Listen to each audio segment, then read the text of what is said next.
Running a business comes with a lot of what-ifs, but luckily there's a simple answer to them. Shopify. It's the commerce platform behind millions of businesses, including Thrive Cosmetics and Momofuku, and it'll help you with everything you need. From website design and marketing to boosting sales and expanding operations, Shopify can get the job done and make your dream a reality. Turn those what-ifs into... Sign up for your $1 per month trial at shopify.com/special offer.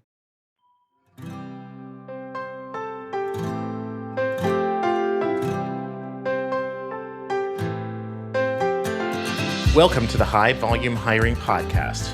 I'm Stephen Rothberg, the founder of College Recruiter job search site. At College Recruiter, we believe that every student and recent grad deserves a great career.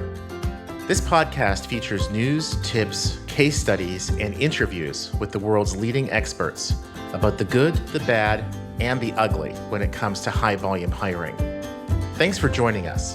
Today's guest is Max Armbruster, the CEO of Talkpush and host of the Recruitment Hackers Podcast. Max, welcome to the show. Thanks, Stephen. Congrats on the new podcast. I'm excited to be here. Well, cool. Yeah, congrats is good. We'll see at the end of the show whether the excitement carries over or not. But so before we get into the meat of it, and I have a few questions for you. For the listeners, why don't you tell people kind of like a little bit about yourself and what you're up to? Yeah, thank you. As you said, I'm the CEO and founder of Talkpush. We are a recruitment automation platform which specializes in high volume situations. So we work with customers all over the world that hire typically thousands of people and of talent, and oftentimes thousands of the same people. So they're large operations with many employees, and some of them with a very high turnover. So they're always hiring. And so we have fun trying to automate that process so it goes as fast as possible. How I ended up in this space is, a story of career accidents. And it had to do with, I think, being in a market. I was based in Singapore when I launched, or when I first had the idea of Talkpush, and working a lot in Southeast Asia and in markets where there's very high unemployment and a lot of job seekers. And I was looking for ways to make it easier for employers to access and evaluate them in a way that wasn't available in the market. I can go deeper into the background story, but that's how I ended up doing what I'm doing. I think that listeners immediately are thinking, it's like, oh, okay, I can totally see why Max is a guest on this show. So thank you. Also, just as a little bit more background, when I was thinking about who would be a good guest on this show, you would definitely jumped to the top of that list. Partly because of the podcast that you host, and also partly because, I think it was probably 2018 or 2019, you were one of the contestants in, I think it was called the Death Match, which was a competition amongst startups at a TA Tech event. And our CEO, who also happens to be my wife, was one of the judges. And for the record, she was a huge fan. It was great. You did a fantastic job of laying out the business model, where your place was. It was very compelling. So some of our listeners will know of Talkpush as one of the leading chatbots, although I know you do a lot more than that. For the listeners who don't know what a chatbot is, maybe we can start there. Help us understand, from your vantage point, what is a chatbot? What kinds of employers can best use them? And why would an employer want to add a chatbot to their recruitment tech stack? The chatbot, one of the first questions I ask, everybody knows what a chatbot is conceptually, but then deciding how to implement it, it's harder to visualize for some people. So the first question people should ask themselves is, where does it live? Does it live on a phone number? Is it an SMS bot? Does it live on a website to convert the traffic coming into the website? Or does it live in an app? Or does it live in an app also includes something like Facebook or Instagram or another app that or like WhatsApp, for example? So that's the first question. Is like, where is the bot going to live? And then, of course, what question is it going to answer? And if you want to take your traffic from point A to point B, what are those points? Will it eventually take it to a point C? And there is chatbot technology now that can carry that understands the situation in which the candidate or lead is, and figure out contextually, okay, this is somebody at the very start of the hiring process, or in the middle, or at the end, and based on that, answer things differently. So that's the first question. And then, what a chatbot is and does. I mean, it takes so many different shapes and forms. But the great advantage for me is that it can be used at the very front to engage with people who aren't necessarily deeply committed to applying for the job, and who are not necessarily in an active job seeking mindset, or who are just kind of like exploring things. So you can lure them in. And then if you choose a communication channel, which is their favorite one, let's say SMS, for example, well, you can continue that conversation throughout the journey of the candidate. So you've got very high stickiness and high response rate, high read rates, compared to if you move them into email, for example, or another communication channel. But I mean, you can have a chatbot that lives on email as well. It's just to illustrate one of the advantages of chatbots. And of course, the technology is now available where you can ask enough questions to someone where you get a pretty good idea of who they are, and you don't have to ask for their resume at all. So for segments of the population where resumes don't tell you that much, that could be enough. Yeah, and I'm glad that you hit on that point, because so much of the high volume hiring space, it's retail, warehouse, etc. I don't need to see what your degree is. I don't need to see what your major was from 14 years ago. I probably don't even need to know all that much information about previous jobs. But I do probably have to help you understand, where is the job located, what are the hours, what's the pay, any kind of qualifications, and then maybe ask you some questions. When are you available to start? How many hours a week are you looking for? The kinds of low-level rote questions that a recruiter might get bogged down with. I think that chatbots can do a remarkably good job with that, and then really help accelerate that through the hiring process. Also, I would think, Max, that a lot of your employer clients experience candidates coming to their site or communicating with them via SMS at all different kinds of times of day and night, weekends, etc. It's kind of hard to staff for that. But a chatbot doesn't sleep, right? It's there 24/7. So what is a chatbot? What kinds of employers can best use them? And why would an employer want to add a chatbot to their recruitment tech stack? I mean, I think everybody has had experience interacting with a chatbot by now. Different homes for the chatbot. Imagine the chatbot, it has to live somewhere. So depending on where it lives, it would have a different purpose.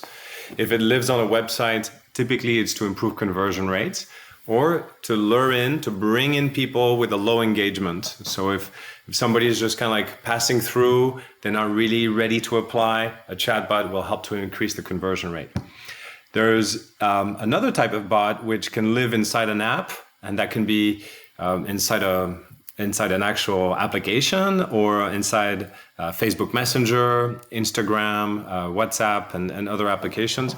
And these are messaging apps that are used by people to talk to their friends very often. So if you have a chatbot there, you're going to have a very good read rate, open rate, and so you've got a real advantage in terms of capturing the attention of your audience. And then, of course, you can have chatbots that live on SMS and other areas.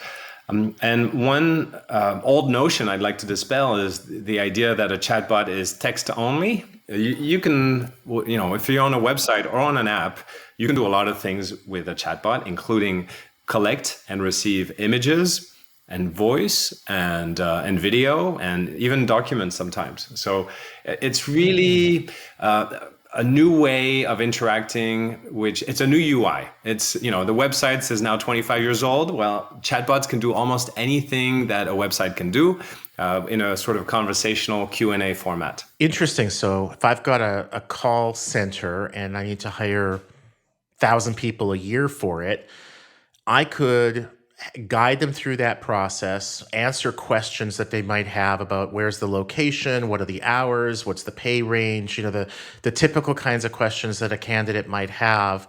but then I can also put them essentially through a screening process, record a short video. So I can see from your typed answers that you have a good command of, say, the English language, but I can't tell from that how heavily accented you might be.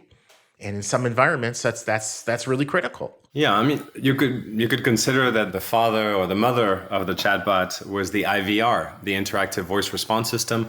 When you called a bank and you would type in your code and you would say 1 or 2 to pick your menu options. Those were effectively chatbots, and they can take many forms and shapes now. So to go back to your example, in a call center environment, most of them have figured out a way to generate a fair amount of leads. The job is not for everybody, so they have to check if the working conditions are going to be suitable for the candidate. And then, yes, ideally, if they can collect at the same time enough information to feel confident that this person deserves a job offer, then they've got a huge edge on the competition. So today, with technology like ours, they could ask not just if you want the job, but also they could figure out if the person has a decent command of the English language and good pronunciation and things like that. And the chatbot can also immediately connect them to the calendar of a recruiter and say, great, you sound perfect for the job, pick a time there. So you can really do end-to-end all the way to sending an offer letter and do it all on chat, basically.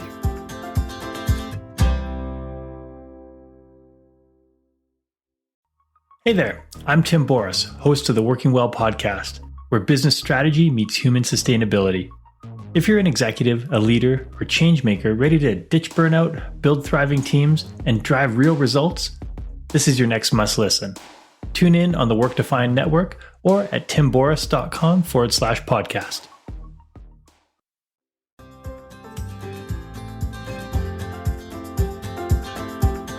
It's definitely not, from a recruitment standpoint, what I'm used to from interacting with like a hotel chatbot or an airline chatbot. What time is the flight, and some basic kinds of questions like that, where I have a customer service representative on the other end. If you're lucky. Yeah, if you're lucky. This is very true, and sometimes it's, no matter what you ask, the answer back is, call a human. And then you kind of have to wonder, well, what's the point of the chatbot to begin with? Another story for another day. Before we jumped on this recording, I had a look at your LinkedIn profile and try to remind myself some of the things that you've done. And one of the things that jumped out at me there was that you had some text there that says something to the effect of that with a good recruitment automation system, like Talkpush, that employers can expand their talent pools, increase their conversion rates, shorten their response time, and massively, all caps, lower the cost per hire. Walk us through why that happens, because I'm totally in agreement, but people who aren't familiar with chatbots might just be looking at, oh, it's another expense. But what I think what you'll be able to really help them see is that this is actually something that's going to greatly reduce their expenses, not add to their expenses. Well, there are some customers that I don't think they need it as much as others. So maybe I could answer the question by flipping it around in the negative. If you're collecting 10 to 20 applicants a day and you've got a couple of recruiters working in your operation, do you want to spend a few $1,000s on an automation platform and a chatbot? Perhaps not. Perhaps you'd be better off paying your 2 recruiters some overtime and ask them to get through their inbox a little bit faster. But there is a point, and it's usually around 4 or 5 recruiters, where specialization comes in, and where usually at that point you have somebody in the team that's really good at buying traffic and generating traffic. It can be from marketplaces and job boards or social media. And when that person cracks that code, then the problem is you're going to drop your conversion rate from lead to hire from maybe 10%, you hire 1 out of 10, to maybe you're going to hire 1 out of 30 or 1 out of 40, because now you're generating a lot of traffic. And when you're at that point, it's not it's financially impossible to call all 30 or 40 candidates to hire that one. So it becomes very expensive. And so once you figured out how to generate a fair amount of traffic, then the chatbot really comes in handy. I think that's the tipping point. And the massive amounts of cost saving are mostly internal cost saving. So how do we eliminate those mindless phone calls and screening phone calls that happen at the front of the funnel, and also potentially in advertising, by improving your conversion rates, you wouldn't need to spend as much on advertising, but mostly just in terms of manpower costs. Yeah, and I think one thing that a lot of employers don't realize, I think the ones that do a lot of high volume are more likely to realize it than those who don't. But still, even amongst some of the high volume, they don't get the metrics back about their drop-off rates, their conversion rates. And there's study after study showing that usually well over 90% of candidates that go to the ATS do not apply. I'll talk to an employer once every month or two and ask them sort of, what is your click to apply rate? How many candidates have to go to the ATS to convert into an application? And first of all, most of them don't actually know. And some of them that think they know, I remember just a couple months ago, big healthcare system, and the guy who was in charge of employment branding, so he was basically working with job boards and other vendors like that.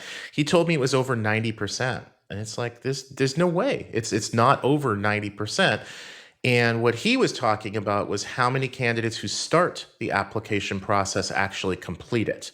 That's really different than how many candidates who go to that page even start it.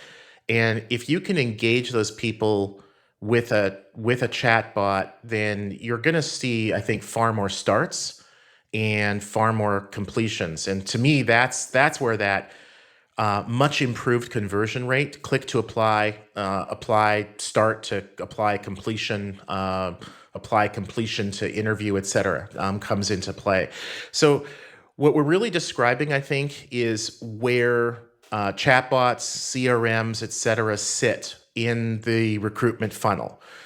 In my mind, they're not at the top of the funnel because they're not out there finding a candidate or having that first point of engagement. That's more suitable for an ad, whether that's on a job board, whether that's on Google, Facebook, display ad someplace, a billboard beside the highway. But once that candidate goes to the employer's site, that's where I think tools like chatbots, CRMs, and ATS become so important. And I would characterize those as being middle of the funnel. Meeting a candidate first, that the employer first has to get candidates into the funnel, perhaps through some kind of sourcing effort or advertising a job opening. And do you see it the same way, Max? Yeah, I picked up a couple of things that I disagreed with in your statement. I mean, generally, yes, cool. Advertising is not the job of the bot. There is one exception to that, which is if you have an existing database, if you have past candidates, how do you re-engage with them? Well, a chatbot could be a great way to do so. Send a message to 1,000, 10,000 people, ideally something that is personalized, where you do first a research on your database to say, I want to see everybody in that location who had this job interest, and then I'm going to send everybody a message that's personalized, dear first name, just wanted to catch up, tell me about your current situation, click here if you want to find out more about our jobs in this domain. That's text recruiting more than chatbot, but it could be the start of a chat. So it can help on sourcing. But yeah, generally, yes, you're right. The advertising is a separate segment, and that is the top of the funnel. However, you said then it's to bring the traffic to the website, and that's where I disagree. Is I would say maybe the website's not the best place to bring the traffic, even if you have a very nice ATS and a very good job landing page and great options, and it's visually very enticing. There are many segments of the population where that's just a distraction. People want to apply. They want quick answers. They want to know if they're hired. Are they going to find out if they're hired on their career website? Not really. So do you really need to send them there? It depends on the job type. So most of my customers, and we work with big Fortune 500 companies, they if I ask them what's the percentage of your hires coming from that visit your career website, it'll be less than 10% for sure. Wow. And so feel free to anonymize, a client, like where you don't name who they are, but maybe give us an example industry-wide or industry-wise kinds of role where if the candidates aren't going to the employer's career website, where are they going? So I don't think I need to anonymize because it's on our website. We work with companies like Walmart, Accenture, McDonald's, big name like that people will recognize, and then smaller ones. And they have presence on job boards, on Facebook or Meta, on Instagram, and sometimes in billboards in retail. Sometimes they put a QR code on a bus, and all of these are call to actions that are sent out to the market to ask the candidates apply and then start a chat. And that chat can then be housed, depending on the geography, we will put it in different places, but in the US, it would be SMS, and perhaps in the Philippines, they would go to Facebook Messenger, and in Mexico, it would be WhatsApp, for example, or in Europe.